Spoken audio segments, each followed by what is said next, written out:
मित्रांनो, मी मागच्या अध्यायामध्ये माझ्या मुलीबद्दल बोलत होतो.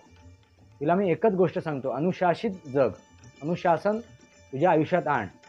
जसं सैनिक तो बॉर्डरवरती अनुशासित जगतो, अलर्ट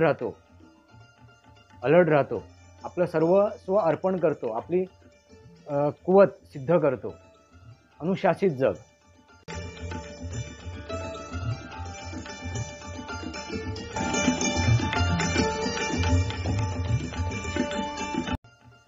नमस्कार मित्रांनो, बोलायचं तरी काय, मी आणि माझा संघर्ष. मित्रांनो, मी मागच्या अध्यायामध्ये माझ्या मुलीबद्दल बोलत होतो. तिला मी एकच गोष्ट सांगतो, अनुशासित जग, अनुशासन तुझ्या आयुष्यात आण. जसं सैनिक तो बॉर्डरवरती अनुशासित जगतो, अलर्ट राहतो, आपलं सर्वस्व अर्पण करतो, आपली कुवत सिद्ध करतो. अनुशासित जग. आता ती अनुशासित जगणार की नाही जगणार हा तिचा प्रश्न आहे मित्रा. आता तिने काय करावं, कसं जगावं हा तिचा प्रश्न आहे. मित्रांनो, मी एक विषय, माझ्यासमोर जे प्रश्न आले होते की हा एक घर घेऊ शकत नाही, हा स्वतःची प्रॉपर्टी उभी करू शकत नाही. ही प्रॉपर्टी आहे माझी, घर काय उभे बरेचसे आहेत. उद्या सकाळी जर तो माझा प्रोजेक्ट पूर्ण झाला, तो प्रकल्प पूर्ण झाला, तर माझ्याकडे बरीच घरं आहेत, बरेच फ्लॅट माझ्याकडे असतील जे मी माझ्यासाठी ठेवू शकतो. त्याच इमारतीत, त्याच प्रोजेक्टमध्ये मी असा एक निर्णय घेतला होता आणि तो निर्णय माझा आजही ठाम आहे की जर तो प्रकल्प पूर्ण झाला तर त्या प्रकल्पामध्ये माझे 5 भावंड, म्हणजे सख्खी भावंड माझी, आणि 3 चुलत भावंड, माझी पत्नी, माझी मुलगी आणि माझी मेहुणी, यांना मी तिथे घरं देईन. फुकट नव्हे मित्रांनो, फुकट नव्हे, तर जो काय बांधकाम खर्च येईल त्यांना, त्या खर्चामध्ये त्यांना देईन. माझ्या मुलीकडून बांधकाम खर्च नाही मला घ्यायचा आहे आणि माझ्या पत्नीकडून नाही घ्यायचा आहे, पण बाकीच्यांकडून मी तो बांधकाम खर्च घेणार होतो. कारण तो बांधकाम खर्च मलाच द्यावा लागणार ना, मुलीला आणि माझ्या पत्नीला. म्हणजे तो मीच भरणार मी तो बांधकाम खर्च तिथे. त्यांच्याकडून नाही घेत, पण मी भरणार. म्हणजे हा त्यांनी जर दिला त्या दोघींनी तर तोही मी स्वीकारेन, असं मी ठरवलं होतं. आणि आजही मी त्याच्यावरती ठाम आहे. जर तो प्रकल्प पूर्णतास आला तर, जर माझ्या हातून तो पूर्ण प्रकल्प घडला तर. आता मी शेवटचा त्यांच्याकडे प्रस्ताव ठेवला आहे माझ्या पार्टनरकडे. त्यांनी मला सांगितलं 10 करोड घ्या आणि बाजूला व्हा, आणि तो मी स्वीकारलेला आहे. जर त्यांनी मी दिलेल्या वेळेमध्ये जर ते 10 करोड मला दिलेत तर मी त्या प्रकल्पातून पूर्णपणे बाजूला होईल. माझं काम चालू ठेवलं आहे, मी करतोय. पण मला माहिती आहे की इतक्या वर्ष नाही तो पूर्ण करू शकलेत प्रोजेक्ट, तो प्रकल्प होऊ शकला तर ते आजही करू शकणार नाही. पण मी तो करू शकतो आणि त्यांना पहिल्या दिवसापासून सांगतोय, माझ्याशिवाय हा प्रकल्प पूर्ण कोणीही करू शकणार नाही. पण त्या व्यक्तीच्या डोक्यात ती गोष्ट उतरत नाही आहे. अनुभवी आहे, माझ्यापेक्षा जास्त या क्षेत्रामध्ये काम केलेलं आहे, आणि असं असून सुद्धा ती व्यक्ती आपल्या सद्विवेक बुद्धीचा वापर नाही करत आहे. असो मित्रांनो, तो ज्याचा त्याचा प्रश्न आहे. मी कोणावरती जबरदस्ती करू शकत नाही आहे. पण शेवटी त्यांना सांगितलं आहे, शेवटी सर्व मी माझ्या हातात घेणार आणि तो प्रकल्प पूर्ण करणार. कारण मी शब्द दिले त्या झोपडपट्टी धारकांना, त्या लोकांना, तिथल्या रहिवाशांना मी शब्द दिला आहे. तो शब्द मला पाळायचा आहे. मग तो कसाही पूर्ण हो, एकतर तुम्ही पूर्ण करा किंवा तो मी पूर्ण करेन. एनी कंडिशन तो पूर्ण करायचा आहे, असा मी त्यांच्यासमोर तो प्रस्ताव ठेवलेला आहे. पण तो घडत नाही आहे. आता गेले कित्येक दिवस स्विच ऑफ करून ठेवला आहे फोन. आता माझ्याशी संवाद नाही जर साधू शकत तर काय कळणार ना, कुठपर्यंत गेला आहे, काय केलं आहे, काय नाही झालं आहे, काही नाही. मी बरेच त्यांना मार्ग दाखवलेत की ह्या प्रकारे करूया, अमुक ह्या प्रकारे करूया, पण ती मानायला तयार नाही आहे. आता बघू, पण त्यांना एक कालावधी दिला आहे, एक वेळ दिला आहे. त्यानंतर मी थांबणार नाही, त्यानंतर मी ॲक्शन घेणार. मग त्यांना काही वाटून देत किंवा काही घडून देत मग, कारण तो प्रकल्प मला 100% पूर्ण करायचा आहे. पण तर त्यापूर्वी जर त्यांनी मला जे 10 करोड दिलेत, याचा मी उल्लेख एका माझ्या सदस्यासमोर सुद्धा केलेला आहे. तर त्यांना सांगितलं की माझ्या मुलीच्या नावे एक FD बनवून द्या, पूर्ण 10 करोड. त्याचे जे काही हे असतील टॅक्स वगैरे असेल ते टॅक्स पेड करून 10 करोड अकाउंटवर आले पाहिजे. तुम्ही म्हणाल 10 करोड देईल मग मला ते टॅक्स पेड करावे लागतील, तर नाही चालणार. मित्रांनो, सांगायचा उद्देश काय, तर त्या प्रकल्पामध्ये तो जर प्रकल्प मी पूर्णत्वास आणला, माझ्या हातून जर घडला, म्हणजे हे 10 करोड त्यांनी पूर्वी जर तो घडला, तर त्या प्रकल्पामध्ये मी माझे 5 भावंड, माझी पत्नी, माझी मुलगी आणि माझी मेहुणी आणि माझे ते 3 चुलत भावंड यांच्यासाठी जो काय बांधकाम खर्च येईल तो घेऊन त्यांना मी देणार. त्यांनी तर तो घेतला तर, आता ते म्हणाले आम्हाला बांधकाम खर्च सुद्धा द्यायचा नाही, तर नाही, कारण बांधकाम खर्च आलेला आहे मला तिथे. फुकट आता कोणाला काही नाही, फुकट कोणाला काही नाही, मोफत कोणाला काही नाही. जेवढं करायचं आहे तेवढं मी केलेलं आहे आणि स्पष्ट सांगतोय मी. मित्रांनो, यापूर्वी मी आणखीन माझ्या एका प्रोजेक्टमध्ये विचार केला होता, तो पाम बीचचा 61 एकर 20 गुंठ्याचा प्लॉट आहे. तो लिटिगेशनमध्ये आहे, कायदेशीर त्याच्यात अडचणी आहेत. त्या प्लॉटवरती मी ठरवलं होतं मोफत देण्याचा, पण नाही, आता नाही, कारण मोठा प्रकल्प आहे तो, मोठा प्लॉट आहे तो. त्याच्यावरती मी माझ्या मनात विचार आला की आपल्या भावंडांना मोफत द्यायचं, सर्वांना द्यायचं, पण का द्यायचं आणि कोणाला द्यायचं. पण मी जो दुसरा निर्णय घेतला आहे तो अंमलात आणणार. जर तो प्रकल्प, सद्गुरूकडे मी प्रार्थना करतोय, तो प्रकल्प माझ्या हातूनच पूर्ण व्हावा. इतर प्रकल्प आहेत, आता रिडेव्हलपिंगचे सुद्धा प्रकल्प मी हातात घेतलेले आहेत. एक PMC म्हणून, प्रोजेक्ट मॅनेजमेंट कन्सल्टंट म्हणून मी हातात घेतलेले आहेत. आणि त्याच धर्तीवरती मी माझ्या ह्या सोसायटीची, ज्या सोसायटीत मी राहतोय, जे माझ्या वडिलांचं घर आहे, जे ते माझ्यासाठी मंदिर आहे, त्या मंदिरात राहतोय मी. त्या सोसायटी समोर सुद्धा हा प्रस्ताव मी ठेवला होता 2004 मध्ये त्या सेक्रेटरी समोर. त्याच्यानंतर हे त्यांनी केलेले सर्व खेळी आहेत, हे सगळे खेळ केलेला आहे, ही सगळी लूटमाट केलेली आहे, लूटपाट चालू केलेली आहे. असो, त्याच्यावरती मी आता येणारच आहे, लवकरच त्याच्यावरती मी व्हिडिओ बनवणार आहे आणि त्यांचा पर्दाफाश करणार आहे. मित्रांनो, लक्षात आलं का? आणखीन काय सांगावं, आणखीन काय बोलावं, कोणाला काय समजावं आणि काय बोलावं, मुद्दे लिहून ठेवले आहेत मी. हां, गावाकडची प्रॉपर्टी. मित्रांनो,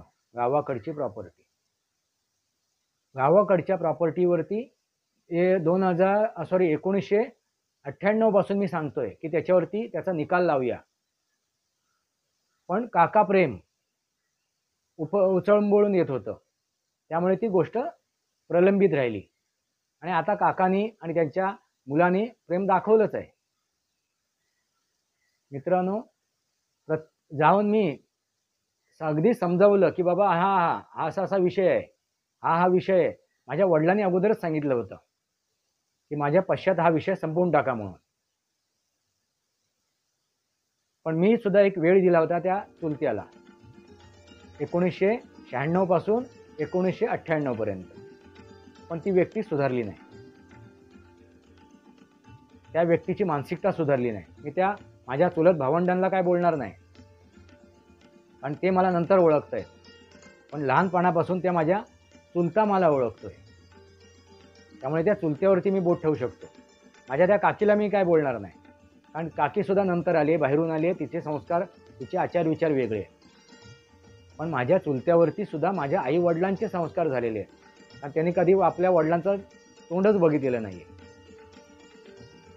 आईचा माझ्या त्याने घेतली आहे, आईचं प्रेम मिळालं आहे त्याला, पण वडिलांचं नव्हतं. ते वडिलांचं प्रेम माझ्या वडिलांनी दिलेलं आहे, ते संस्कार माझ्या वडिलांनी केलेले आहेत. म्हणून मला वाटत होतं की ती व्यक्ती समजून घेईल. जी व्यक्ती आपल्या भावाला समजू शकली नाही, ओळखू शकली नाही, ती आम्हाला काय ओळखणार?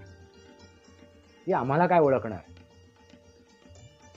आता त्या व्यक्तीबद्दल काय, माझ्यासोबत माझ्या आईवडिलांच्या पोटी आलेले जे माझे भावंड आहेत ते मला ओळखू शकले नाहीत, तर मी काय बोलू शकतो?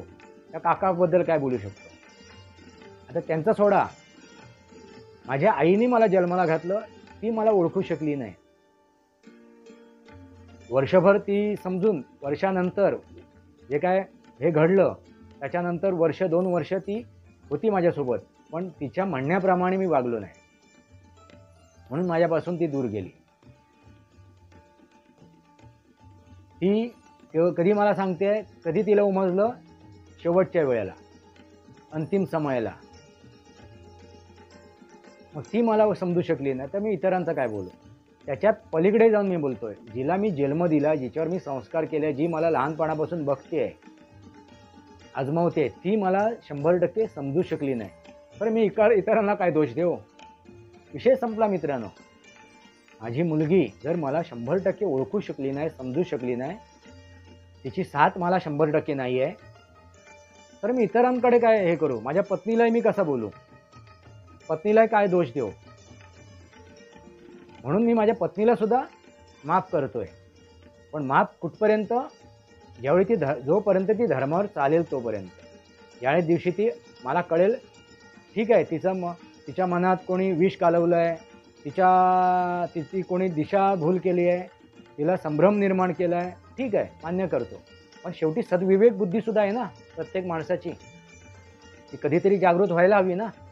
जर ती सद्विवेक बुद्धी तिची जागृत झाली नाही आणि ती जर अशीच वागत राहिली, असेच निर्णय घेत राहिली, तर तिचा प्रश्न आहे. मग तिला कोणीही वाचवू शकणार नाही, मग तो अधर्म झाला. मित्रांनो, ही शेवटची संधी आहे. आणखीन काय करावं? कोणासाठी काय करावं? आणखीन मी स्वतःची, माझ्या आयुष्याची किती माती करावी? मित्रांनो, माझ्या एका बहिणीकडे मी पैसे ठेवायला दिले होते. त्यावेळी माझी ती कोर्टात केस चालू होती. माझं अकाउंट नील ठेवायचं होतं. काही पैसे तिच्या अकाउंटवर ठेवले. का? तर तिलाही कळावेत की माझ्याकडेही पैसा आहे, मी कफल्लक नाही आहे. त्या प्रोजेक्ट संदर्भात तो माझा पार्टनर आहे. एक निमित्त साधून, म्हणजे त्याला पैसे हवे होते, त्यालाही कळावं आणि तिलाही कळावं, म्हणून त्यांची भेट घडवून आणली. म्हणजे ते पैशा खातीर, म्हणजे ती माझी बहीण तुम्हाला पैसे देते, माझेच पैसे होते, मीच दिलेले तिच्याकडे जे ठेवायला पैसे होते त्याच्यातलीच तिने एक रक्कम काढून त्याला दिली होती. तिलाही कळावं. त्यावेळी तेव्हा तिला म्हणाला की तुम्ही राजेश बद्दल एवढा तुम्ही मनात हे आणू नका, असा असा विषय आहे, असा असा प्रकल्प आहे, असा असा प्रोजेक्ट आहे. त्याने तिच्यासमोर ती गोष्ट सांगितली होती. मला वाटलं की तिच्यापर्यंत ती गोष्ट पोचली असेल. मी कंगाल नाही आहे. एका व्यक्तीने मला काय बोलली, मी ज्यावेळी तिच्याशी संवाद साधायचा विषय केला त्यावेळेला, नाही तू ये माझ्याकडे, राहा, खा, पी, पण याच्यावरती चर्चा करू नकोस. अरे मी खायला प्यायला आलेलो नाही आहे, राहायची माझा प्रॉब्लेम नाही आहे, रस्त्यावर राहीन, उपाशी मरेन, लाचार झालेलो नाही मी आहे. आणि तसंच उत्तर दुसऱ्या एका व्यक्तीने दिलं मला. त्या व्यक्तीचं ऐकून, कारण तिच्या बोलण्यामध्ये कळलं, कारण ती व्यक्ती माझ्या जवळची आहे, तिची व्यथा कळते आहेत, तिच्या अडचणी मला कळत आहेत, त्यामुळे तिला मी दोष देऊ शकत नाही त्या दुसऱ्या व्यक्तीला.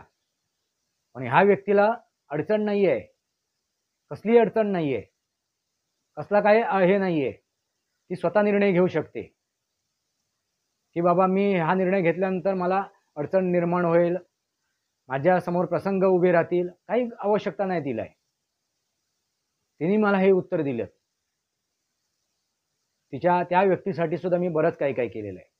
असो मित्रांनो, कोणाच्याही नावाचा उल्लेख मी करत नाहीये, पण वेळ ती माझ्यावरती येऊ नये नावाचा उल्लेख करून अगदी सर्व समोर मांडायची, ही माझी कळकळीची विनंती आहे प्रत्येकाला, त्या प्रत्येक सदस्याला, अगदी माझ्या मुलीपर्यंत. आणि मित्रांनो, एक महत्त्वाची गोष्ट आहे, तुम्हाला सांगतो. विज्ञान काय विज्ञान आहे?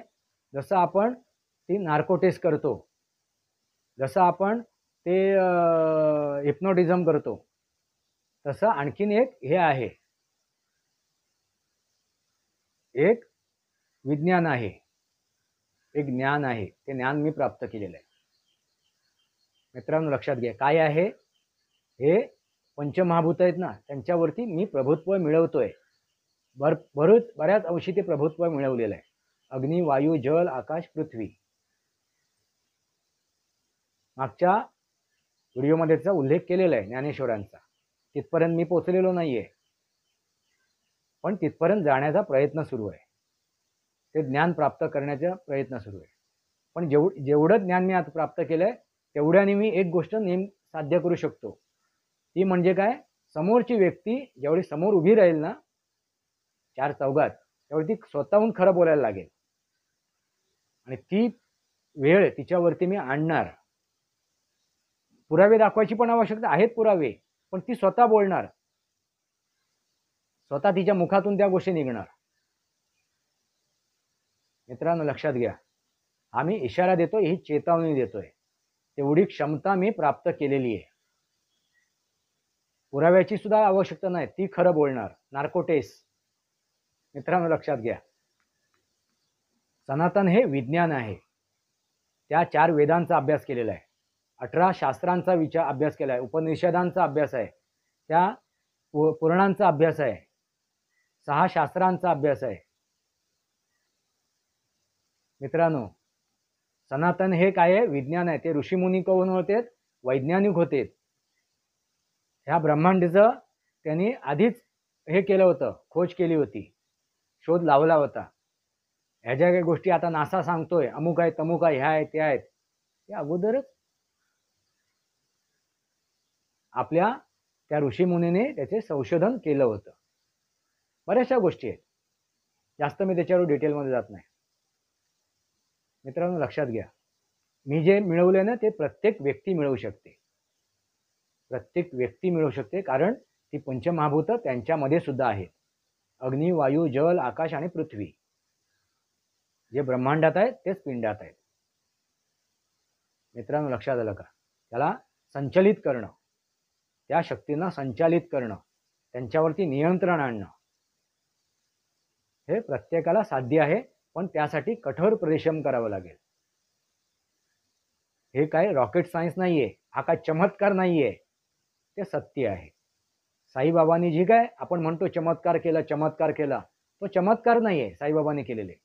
ते सगळी योगसिद्धी आहेत. त्या पंचमहाभूतांवरती त्यांचं प्रभुत्व होतं. जसं मी ज्ञानेश्वरांची गोष्ट सांगितली तुम्हाला. मित्रांनो घ्या लक्षात, चमत्कार हीच गोष्ट अस्तित्वात नाहीये. आता जास्त मी काय बोलत नाही, जास्त गोष्टीचा आणखीन काय उलगडा करत नाही. आणि कोणीही मला आव्हान देऊ नये, कोणी मला चॅलेंज करू नये, छाती ठोक सांगतोय मी. एकतर माझे सद्गुरू माझ्यासोबत आहेत, माझी क्षमता, माझी कुवत, माझं ज्ञान, माझं विज्ञान माझ्यासोबत आहे. पापड पसारा मी इथे मांडलेला नाहीये. आता जे काय करायचंय, जे काय निर्णय घ्यायचे, ज्याच्या त्याच्यावरती अवलंबून आहे. आता जास्त काय मला बोलायचं नाही ह्या विषयावरती. बोलायचं तरी काय? बोलायचं काय? मी आणि माझा संघर्ष. बोलायचं काय? मी आणि माझा संघर्ष. बोलायचं तरी काय? या माझ्या चुंकलेला सबस्क्राईब करा, बेल आयकॉन दाबा, माझे विचार पडेल लाईक करा, आपले विचार कमेंट बॉक्समध्ये द्या. तुर्तास इतकंच. भारत माता की जय. वंदे मातरम. जय भारत, जय महाराष्ट्र.